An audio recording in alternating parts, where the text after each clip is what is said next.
ప్రైజ్లా దేవుని ఉన్నతమైన నామమునకు మహిమ కలుగునుగాక. ప్రభు పేరట మీ అందరికీ హృదయపూర్వక వందనాలు. ఈ ఉదయకాలము దేవుని వాక్యాన్ని విందాం. సమూయేలు మొదటి గ్రంథము 12వ అధ్యాయము 14వ వచనము. మీ దేవుడైన యెహోవాను అనుసరించిన ఎడల మీకు క్షేమము కలుగును. ప్రేమిన వల్లరా అనుసరించడం. దేవాది దేవుణ్ణి నమ్మిన ప్రతి ఒక్కరూ కూడా, ఆయనలో రక్షణ పొందిన ప్రతి ఒక్కరూ కూడా ఆ ప్రభువుని అనుసరించే వారిగా ఉండాలి. ఆ దేవాది దేవుణ్ణి అనుసరించే వారిగా ఉండాలి. మరి ప్రభువుని అనుసరించడం అంటే ప్రభువు మాట వినటం అండి. అంతేకాదు ప్రభువుని వెంబడించటం, ప్రభువుకి లోబడటం అండి.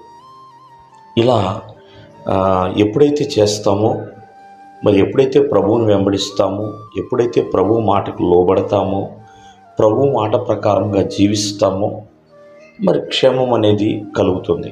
చూడండి, ఆనాడు నోవాహు పిలిచినప్పుడు నోవాహు దేవుని మాట విన్నాడండి. ఆ ప్రకారం వెళ్ళాడు ప్రేమైన వల్లరా. అలాగే జాలరుని, చేపలు పట్టుకునే వారిని పిలిచి నన్ను వెంబడించండి అన్నప్పుడు పేతురు, యోహాను, అంద్రేయ, అలాగే 12 మంది శిష్యులు అందరూ కూడా ప్రేమైన వల్లరా ప్రభువుని వెంబడించిన వారిగా ఉన్నారు. అలాగే ప్రభువుని నమ్మిన వారు ప్రభు మాట వినాలి, ప్రభువుని వెంబడించాలి.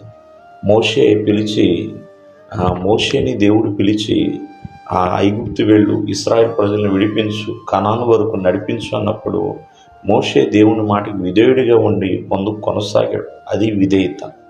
కాబట్టి విధేయులుగా మనం జీవించినప్పుడు అనుసరించటం, దేవుని మాట వినడం, దేవునికి లోబడటం, ప్రభు యొక్క వాక్యాన్ని వెంబడించడం, ప్రభు చిత్త ప్రకారం చేయటం ప్రేమైన వల్లరా ఇవన్నీ మన జీవితంలో క్షేమాన్ని, సమాధానాన్ని, సంతోషాన్ని, నెమ్మదిని అనుగ్రహిస్తాయి.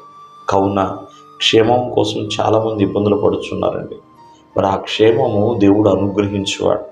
ఆ క్షేమాన్ని మనం పొందుకోవాలంటే ప్రభువును అనుసరించగా తప్పదు. ఆయన మాటను అనుసరించాలి. ఆయన మనం చూపిన మార్గంలో నడవాలండి. అప్పుడే దేవుడిచ్చే క్షేమాన్ని మనం పొందుకోగలుగుతాం. దేవుడు మిమ్మల్ని ఆశీర్వదించును గాక. ఆమేన్.